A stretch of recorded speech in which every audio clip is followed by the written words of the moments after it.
Everyone, আশা করি সবাই অনেক অনেক ভালো আছেন। অ্যান্ড আজকের ভিডিওটা আসলে খুবই স্পেশাল, কারণ আমি আমার কনফিগারেশন অ্যান্ড আমার সেট আপ বলতে গেলে চেঞ্জ করে ফেলেছি।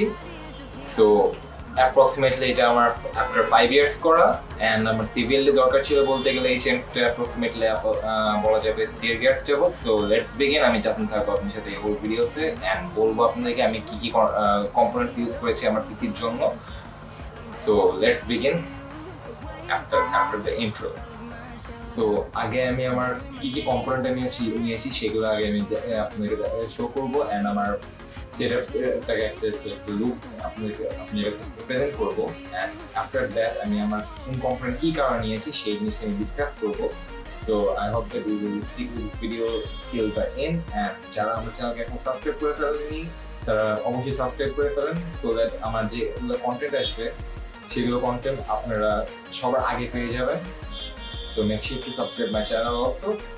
Okay, so the first component, that is the Ryzen 5 5600G. This thing. Okay, so এরপরের কম্পোনেন্ট যেটা এটা মাদারবোর্ড। সো মাদারবোর্ড যেটা ছিল আমার মাদারবোর্ডটা হচ্ছে B450 Tomahawk Max, and অনেকে এখনই বলবে আমাকে এটা একটা রং ডিসিশন হয়েছে আমার। সো আমি এটার অ্যান্সার দিব সুন, আমার সেকেন্ড পার্টের ভিডিওতে এই অ্যান্সারটা থাকবে। দেন here comes the RAM.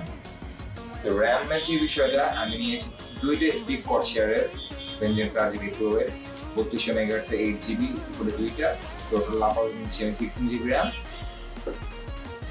দেন এরপরে আসছে আমার বুক ড্রাইভ অথবা আমার স্টোরেজ ডিভাইস। তো ফার্স্ট আমি স্টোরেজ ডিভাইস যেটা থাকছে এই 973 Evo Plus, and after that আমার যে পাওয়ার সাপ্লাইটা হচ্ছে CV650 নিয়েছি আমি কশিয়ারের। এন্ড এরপরে আমার যে কুলার আফটার মার্কেট কুলার সেটা হচ্ছে আমার D2 Gamex 400 V2 Blue Edition যেটা সেটা। অ্যান্ড দেন দুইটা কম্পোনেন্ট বাকি আছে, সেটা হচ্ছে নাম্বার 1 আমার হার্ড ড্রাইভের বিষয় যেটা আমি নিতে চাইছিলাম সিগেট ব্যারাকুডা 1TB, বাট আমি সেটা নেইনি একটা রিজনের, সেটা আমি শেষের দিকে বলছি। আবার আমার এখন আমি যে হার্ড ড্রাইভ নিয়েছি সেটা হচ্ছে 1TB এর Toshiba P300, and এটার রিজনটা আমি পরে বলছি আপনাকে।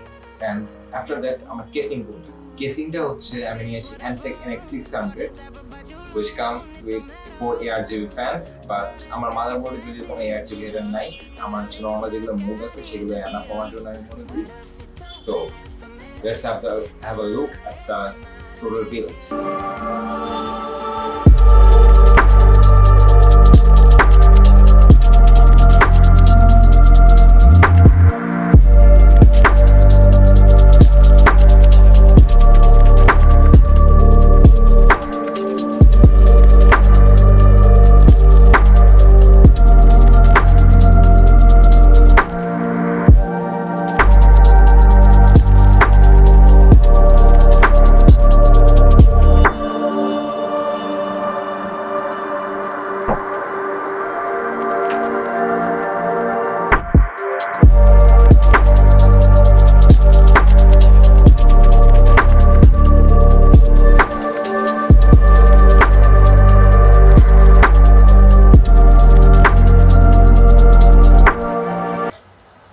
Okay, so we are back again, and hope you have already seen my setup, and I hope that you will also like that.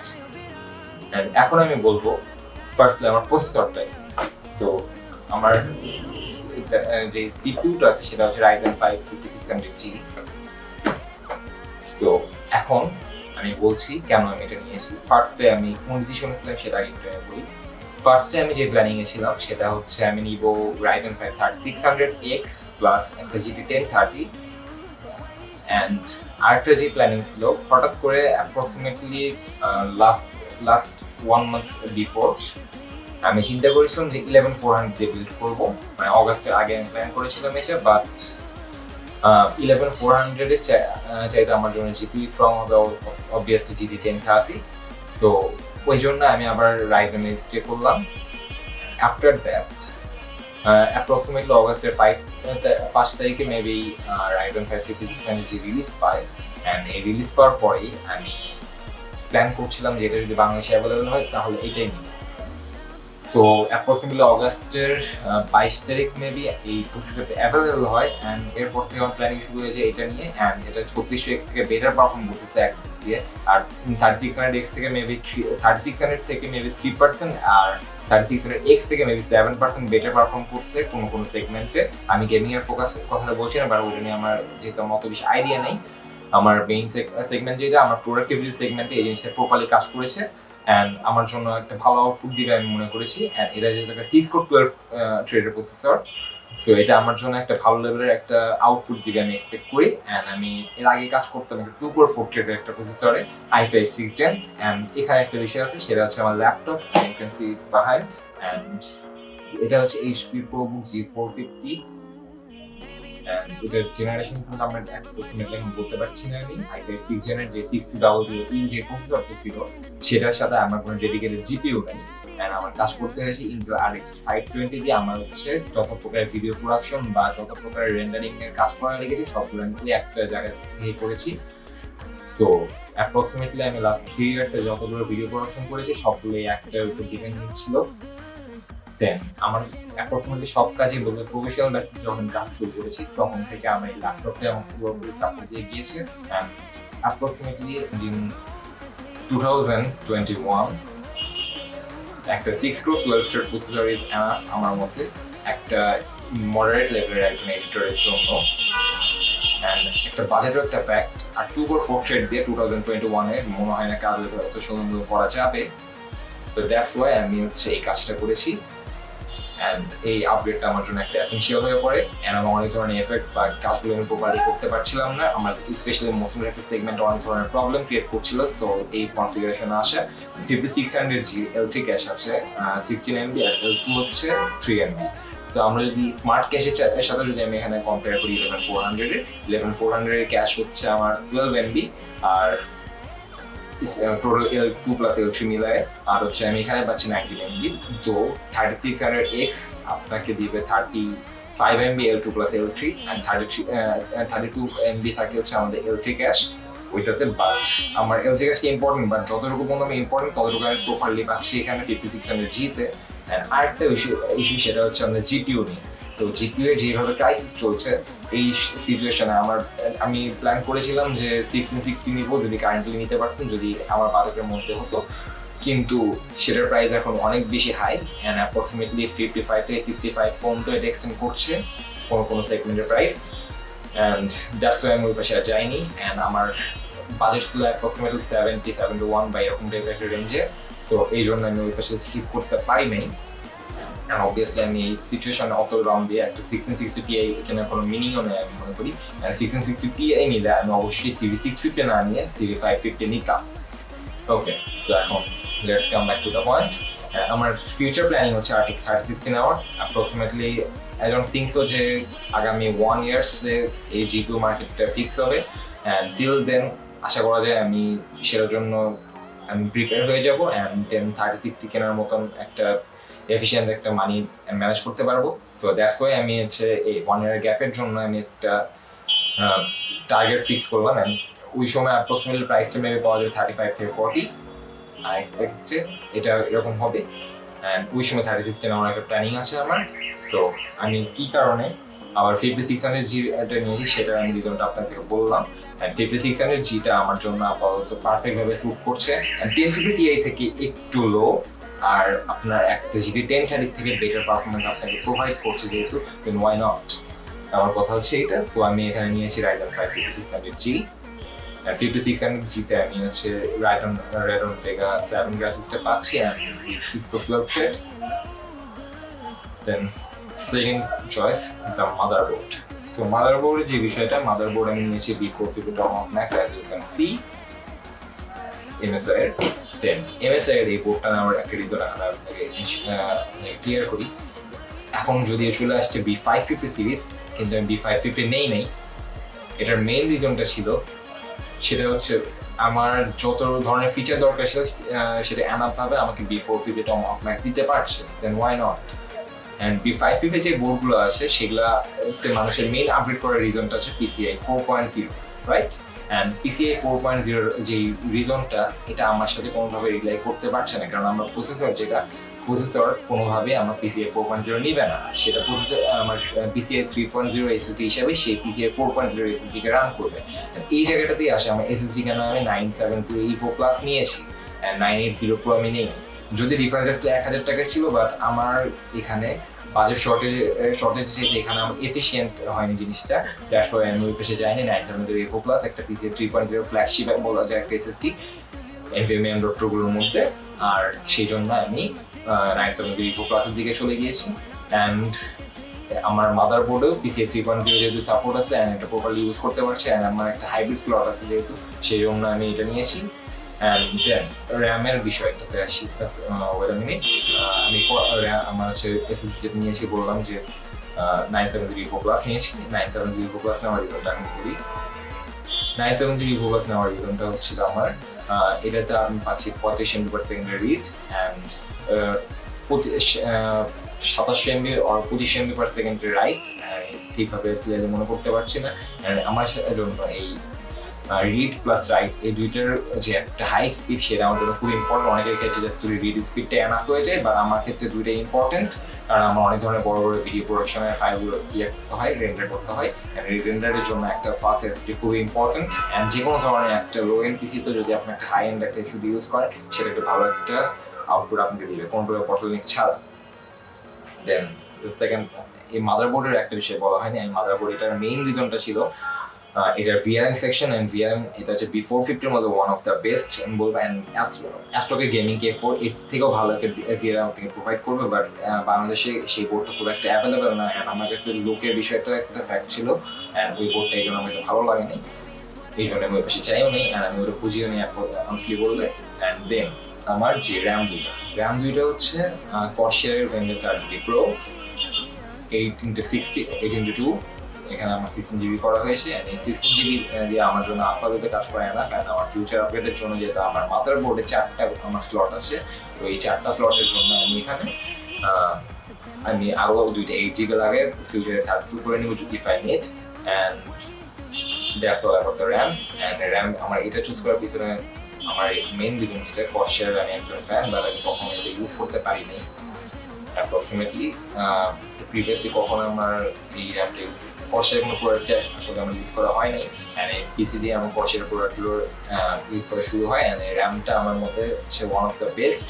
G-Skill আমার আরেকটা চয়েস ছিল, বাট G-Skill এর র্যামগুলো অ্যাভেলেবেল ছিল না, বাংলাদেশে অত বেশি অ্যাভেলেবেল পাওয়া যায় না। এগুলোর প্রাইসটা অনেক হাই ছিল, যে কয়েকটা জায়গায় পাওয়া যাচ্ছিল। অ্যান্ড এই র্যামগুলো প্রাইসিং অ্যাপ্রক্সিমেটলি আপনার কত পাওয়া যাবে এখন, অ্যাপ্রক্সিমেটলি 5200, আর পিসি বিল করতে গেলে আপনাদের হয়তো 5000 করে দিতে পারে। আপনার শিরা পড়ে আর কোনো কোনো জায়গায় 5400 করেও আছে, যেমন আমরা 5400 দিয়ে নেওয়া হয়েছে এইটা। Then comes power supply. So power supply কী কারণে আমি 650 নিলাম কর্সারের। আপনার এখানে যখন আপনি পাওয়ার সাপ্লাই দিকে যাবেন, পাওয়ার সাপ্লাইটা কখনোই আপনি লো এন্ড নেবেন, ট্রাই করবেন যে পাওয়ার সাপ্লাই হাই এন্ড একটা পাওয়ার সাপ্লাই নেওয়ার জন্য। তো পাওয়ার সাপ্লাই এই সেগমেন্টটা নিয়ে জন্য ভালো লেভেলের একটা পাওয়ার সাপ্লাই নিতে চেয়েছিলাম। এটা যদি একটা নন মডেলের পাওয়ার সাপ্লাই, অ্যান্ড এটার প্রাইস অ্যাপ্রক্সিমেটলি 5500 টাকা আর 5600 টাকা। অ্যান্ড এখানে 5600 টাকা দিয়ে এটা একটা বেস্ট একটা বিল আপনি প্রোভাইড করবে আই থিঙ্ক। যদি আপনি আসলে 200-250 টাকার জন্য একটা পাওয়ার সাপ্লাই নিয়ে কম্প্রোমাইজ করেন না, কারণ পাওয়ার সাপ্লাইটা আপনার পুরো একটা ওয়ার্ক সেশনকে একটা পাওয়ার দিচ্ছে, অ্যান্ড আপনার পুরো সব ধরনের ভোল্টেজ এই জিনিসটা প্রোভাইড করবে আপনার ডিভাইসটাকে। তো সেই জন্য আমি রেকমেন্ড করবো অবশ্যই একটা ভালো মানে পাওয়ার সাপ্লাই নেওয়ার। এটা হচ্ছে ওয়ান অফ দ্য বেস্ট বলা যায় 650 ওয়াটের পাওয়ার সাপ্লাইগুলোর মধ্যে। নন মডেলের অবভিয়াসলি আমি ফুল মডেলের দিকে যাই নাই, আমি নন মডেলের পাওয়ার সাপ্লাই নিয়েছি। অ্যান্ড যাদের বাজেট থাকবে তাদেরকে আমি রিকমেন্ড করবো হচ্ছে RM650 যে পাওয়ার সাপ্লাইটা আছে, সেই পিএসসি ইউনিটটা আপনি ইউজ করতে পারেন কর্সারের।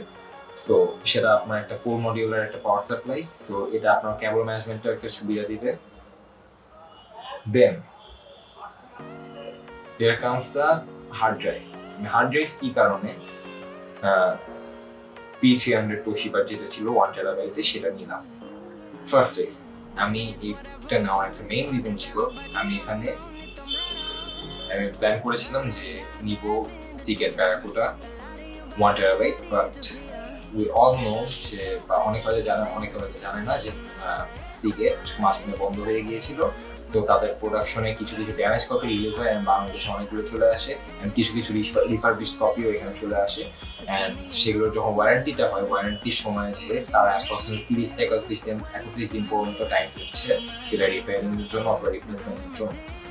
সো এখন এই ইস্যুটা একটা বড় ধরনের ঝামেলা ক্রিয়েট করবে আমি মনে করেছিলাম। সো আমি রিস্কি থাকার জন্য তোশিবাতে চলে যাই অ্যান্ড তোশিবা অবভিয়াসলি একটা ভালো একটা হার্ড ড্রাইভ আমি মনে করি অ্যান্ড তোশিবা আপনাদের স্টিল এখন পর্যন্ত কোনো প্রকারের রিফারবিশ কপি ওইভাবে পাওয়া যাচ্ছে না 1 TB P300 সিরিজের। অ্যান্ড এটার একটা ক্লোন আছে যদিও, সো ক্লোনটা নিয়ে একটু বি অ্যাওয়ার অফ দ্যাট। আপনারা রিসার্চ করে নিয়ে যে কোনটা ক্লোন অ্যান্ড কোনটা অরিজিনাল সেটা কোথাও হয় নাকি আমি এখন বুঝতে পারবো না। দেন আমি আসতেছি আমার যে কুলার, সো কুলারটা দিকে আসি। কুলারটা হচ্ছে আমার ডিপকুল গ্যালাক্সি 400 এর V2 যেটা সেটা ব্লু এডিশনের ব্লু কালারের যে লাইট PWM ফ্যান সেটা আবার। সো এটা নিয়েছিলাম আমি। এটা আমার কাছে কস্ট করেছিল অ্যাপ্রক্সিমেটলি 850 এর মতো।